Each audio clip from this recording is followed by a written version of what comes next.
எல்லாருக்கும் வணக்கம். இன்றைக்கி என்ன பார்க்க போகிறோம் அப்படின்னா, இன்றைக்குமே மார்னிங் கோலம் போட்டாச்சு. இன்றைக்குமே ஆஸ் யூஷுவல் எப்பவும் சொல்கிற மாதிரி தான் சாணி கரைச்சி தெளித்து சூப்பராக இருக்குது பாருங்கள். தரையை பார்க்கும்போதே உங்களுக்கு தெரியும்னு நினைக்கிறேன். நார்மல் தான் உள்ள தரைக்கும் நமக்கு இந்த பக்கம் இப்போ சாணி கரைச்சி தெளிச்சிருக்க தரைக்கும் நல்ல வித்தியாசம் தெரியும். ரொம்பவே சூப்பராக பச்சை பச்சின்னு இருக்குது பாருங்கள். இன்றைக்கும் கோலம் ரொம்ப சூப்பராக அட்டகாசமாக போட்டாச்சு.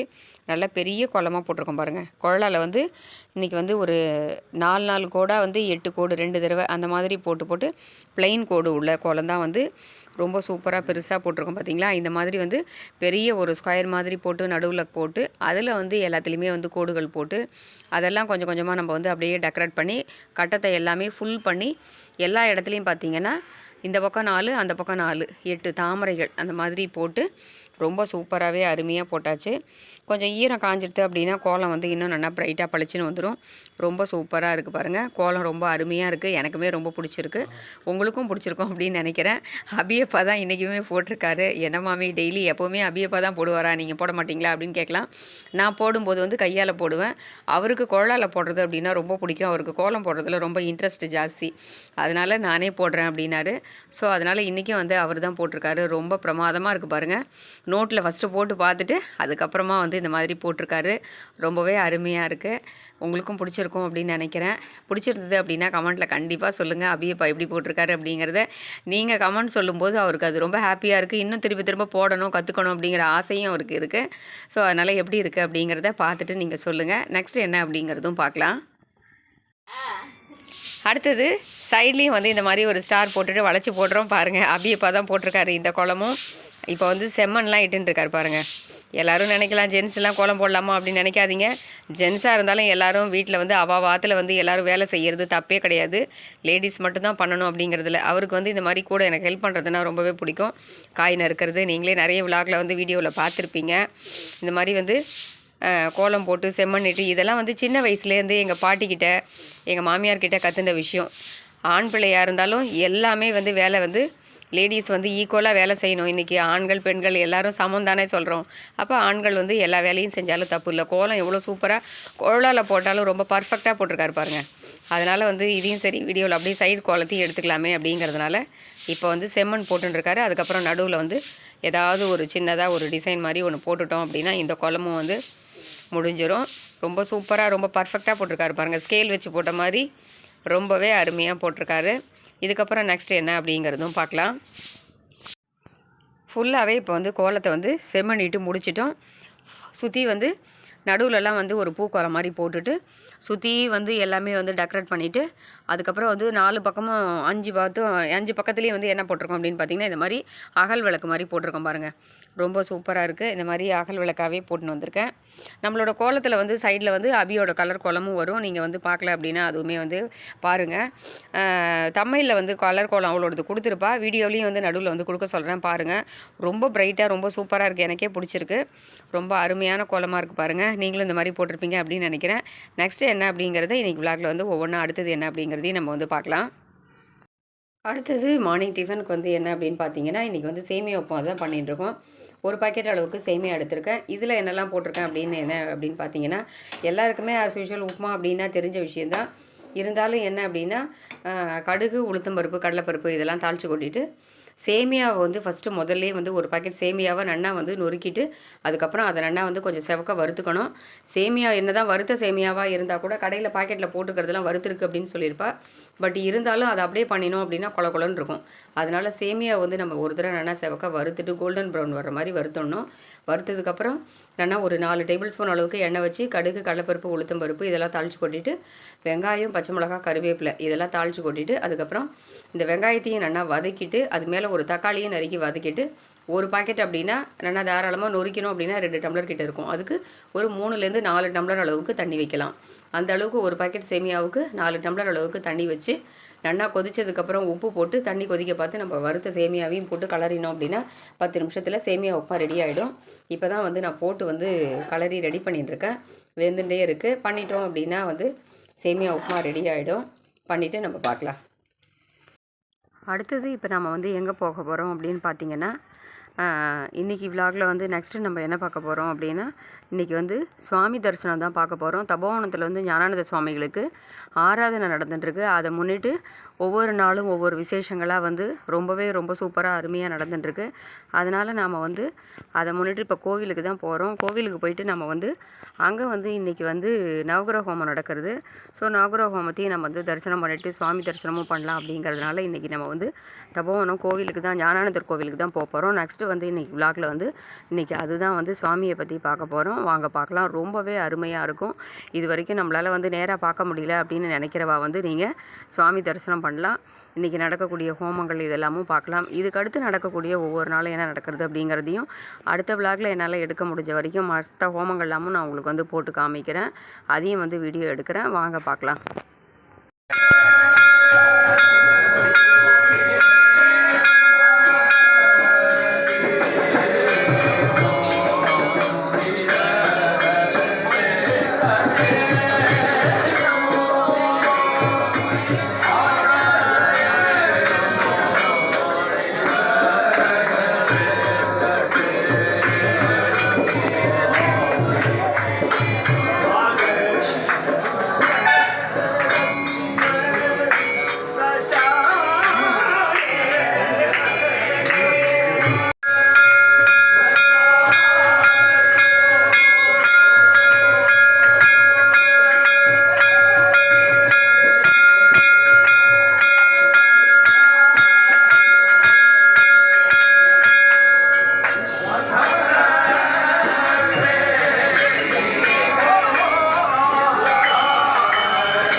சொம்பில் போடுங்க, சொம்புக்குள்ளே போடுங்க.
राहवे केतवे नमः। आदित्यादिनवग्नौ आदित्यादिनवग्रहदेवताभ्यो नमः। आसनं समर्पयामि। पादयोः पाद्यं समर्पयामि। हस्तयोः आचमनीयं कल्पयामि। नमस्कार। ॐ युवा सुवादाः पदिवीतागाति स उष्णेयान् भवत्या अखिलाण्डकोटिब्रह्माण्डनायकाय आदित्यादिनवग्रहदेवताभ्यो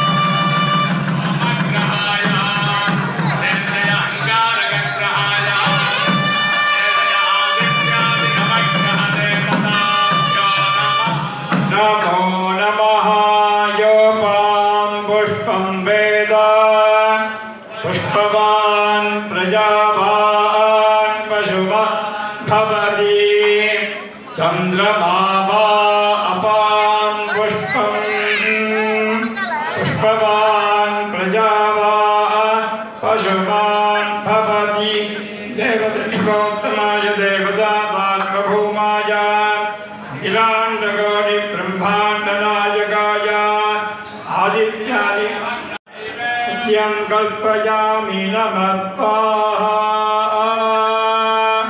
ॐ योधि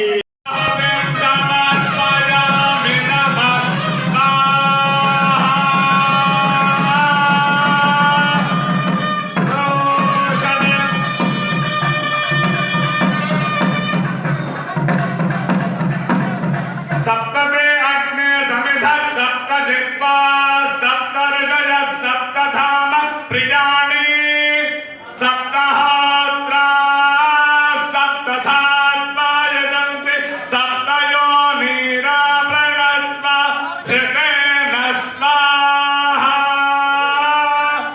अग्नये सप्तवदैदं नमः जय बोलो यज्ञेश्वर भगवान की सद्गुरुनाथ भगवान की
मङ्गलम् ॐ मङ्गलं ओङ्कार